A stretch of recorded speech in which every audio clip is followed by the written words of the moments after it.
About to make my Pacers anthem on Instagram. Go follow Aflac_time. And also over there, you can see my immediate post-game thoughts, win or lose, on my Instagram story. And yesterday I posted Rick Carlisle sold this game, WTF, SMH, all that, right? And if this is the first time I said that, that would be crazy. Flashback 10 months ago. Trash coaching is what the thumbnail says, and I stand by that. I'm not backing down from what I'm saying. I've said it all year. I've said it last year. I said it from the beginning of last year. And until Carlisle changes things or gets out of town, Indiana is going to have a very tough time getting to an Eastern Conference final or getting to a finals. And even if they do get to one of those, winning those series. That's wild, right? Everything I just said there still holds true 10 months later. And if you guys listen, I was referencing a year before that and the year before, right?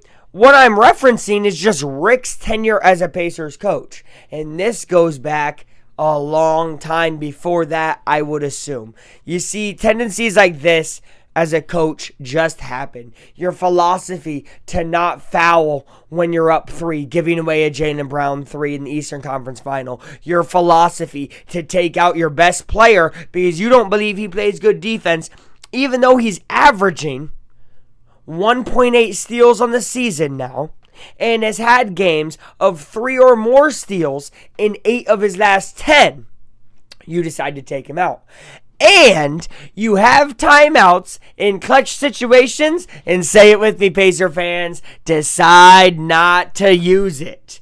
These are things that I do now truly believe, and you cannot overreact to one loss, I get that. But we've seen it happen in regular season and postseason now. So I can say without a shadow of a doubt, and I like Rick, and I like that Rick is able to be liked by the players, and I think that chemistry and the grass isn't always greener philosophy is real, right? You need the players to like the coach, and you need to have a guy that loves the city and is fully bought in. And I think he does love Indy, and I think he's fully bought in.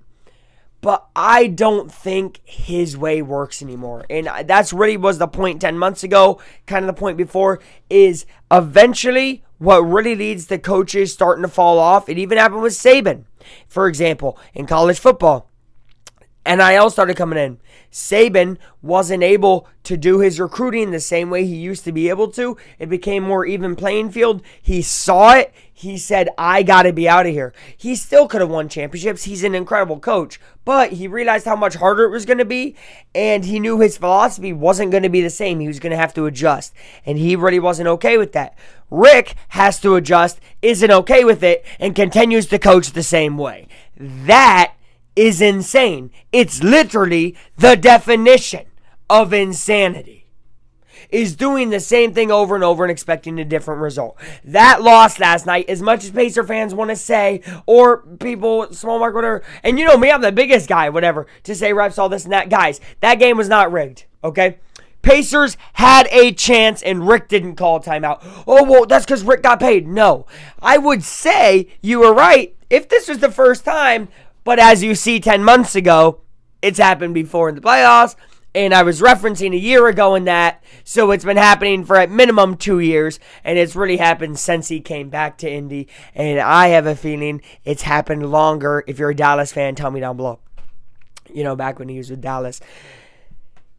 It's time to move on.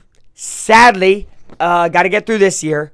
I didn't really have super high expectations anyways. I thought we were a second round exit this year. You know, a lot of people getting super duper excited right now. But I said we were second exit at the beginning of the year. And then I said just a little bit ago we could run to the ECF. I still believe we can. But as I said 10 months ago again, it's just wild I have to repeat myself, right? When will he learn? When will you learn?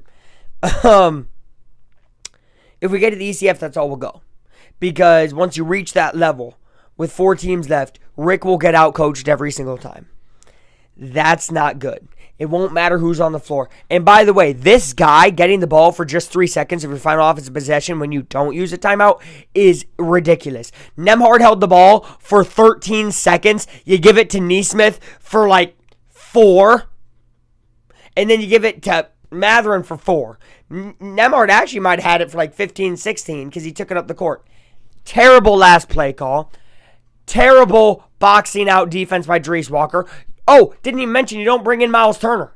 You don't bring in Miles Turner, who I know people are like, oh, he can't get a rebound. He would have been able to box out LeBron.